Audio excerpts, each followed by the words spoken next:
തിങ്കളിൻ്റെ നിറധന്യത, അണുവിലും ചൊരിയുന്ന പരിപൂർണത. പൗർണമി തിങ്കളിൻ്റെ നിറധന്യത, അണുവിലും ചൊരിയുന്ന പരിപൂർണത. അലയില്ല കടലിൻ്റെ സുഖശാന്തത, ഗുരുവിൻ്റെ കനിവൂറും മിഴിയിൽ കണ്ടു, ഞാനാ കനിവൂറും മിഴിയിൽ കണ്ടു. പൗർണമി തിങ്കളിൻ്റെ നിറധന്യത, അണുവിലും ചൊരിയുന്ന പരിപൂർണത.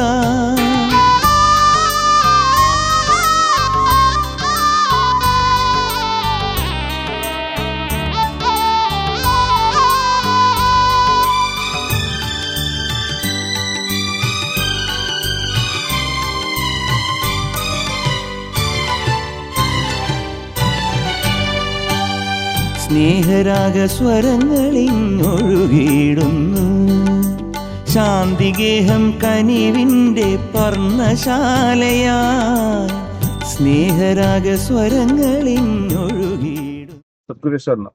എൻ്റെ പിന്നിലായി കാണുന്നത് പ്രശാന്തി നഗർ ശിവഗിരി ശിവക്ഷേത്രമാണ്. ഈ ക്ഷേത്രം നിന്നിരുന്ന സ്ഥലത്താണ് ശാന്തിഗിരി ആശ്രമം ആരംഭിക്കുന്നത്.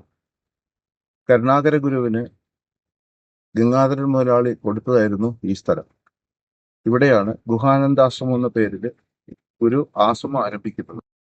ശിവഗിരിയുടെ കിഴക്കേ കുന്നിലുള്ള ഈ ശാന്തിഗിരി ആശ്രമത്തിൽ ഇരിക്കുമ്പോഴാണ് രണ്ടുപേർ കാണാത്ത രീതിയിൽ മാറിയിരിക്കണമെന്ന് വാക്ക് ലഭിച്ചതിൻ്റെ അടിസ്ഥാനത്തിൽ ഗംഗാധരൻ മുതലാളിക്ക് തന്നെ പോത്തങ്കോടുണ്ടായിരുന്ന സ്ഥലത്ത് 50 സെന്റ് സ്ഥലം ആ ശാന്തിഗിരി ആശ്രമം തുടങ്ങാനായി നമ്മുടെ ഗുരുവിന് കൊടുക്കുന്നത്, ദാനമായി ലഭിക്കുന്നത്. അങ്ങനെയാണ് ഗുരു ശിവഗിരിയുടെ കിഴക്കേ കുന്നിൽ നിന്നും പോത്തങ്കോടുള്ള ശാന്തിഗിരി ആശ്രമം ആരംഭിക്കുന്നത്.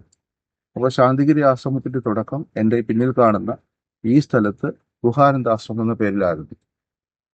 അപ്പം ഈ സ്ഥലവും നമ്മൾ ഗുരുവിൻ്റെ വിശ്വാസികൾക്കും ലോകത്തിനും അറിയാൻ വേണ്ടിയിട്ട് ശാന്തിഗിരിയുടെ ചരിത്രത്തിലെ പ്രധാനപ്പെട്ട ഒരു ഏടാണ് ശാന്തിഗിരി ആശ്രമം എന്ന മഹാപ്രസ്ഥാനത്തിന്റെ തുടക്കം ഇവിടെ നിന്നായിരുന്നു. ഈ ശിവക്ഷേത്രം എന്നറിയപ്പെടുന്ന ഈ സ്ഥലത്ത് നിന്നായിരുന്നു എളിയ തുടക്കം, ഇവിടെ നിന്നായിരുന്നു.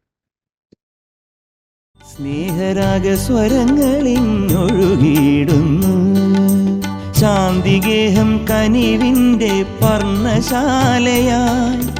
വേദമന്ത്രസ്വനമില്ല യാഗശാലയിൽ ഇവിടെ, മാനവരെ വിഭജിച്ച പൂണുനൂലില്ല. വേദമന്ത്രസ്വനമില്ല യാഗശാലയിൽ ഇവിടെ, മാനവരെ വിഭജിച്ച പൂണുനൂലില്ല. മാനവരെ വിഭജിച്ച പൂണൂലില്ല. പൗർണമി തിങ്കളിൻ്റെ നിറധന്യത, അണുവിലും ചൊരിയുന്ന പരിപൂർണത.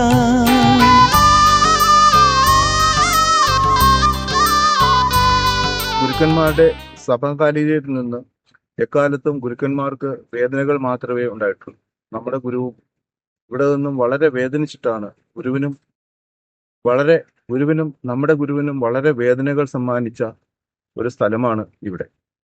ഈ സമകാലീനായിരുന്ന നമ്മുടെ പൂർവികർ ഗുരുവിനോട് ചെയ്ത മാനുഷികമായ അല്ലെങ്കിൽ അറിവുകേട് കൊണ്ടോ മറ്റോ വന്നിരിക്കുന്ന എല്ലാ തെറ്റുകൾക്കും ഈ പ്രകൃതിയും ഗുരുവും അവർക്ക് മാപ്പ് കൊടുക്കണമെന്നും ഈ പ്രസ്ഥാനം ശക്തമായിട്ട് ഗുരുവിൻ്റെ ആശയത്തിനൊത്ത് വരണമെന്നും നമ്മൾ വിശ്വാസികൾ എല്ലാവരുടെയും ഒപ്പം നമ്മളും പ്രാർത്ഥിക്കുന്നു.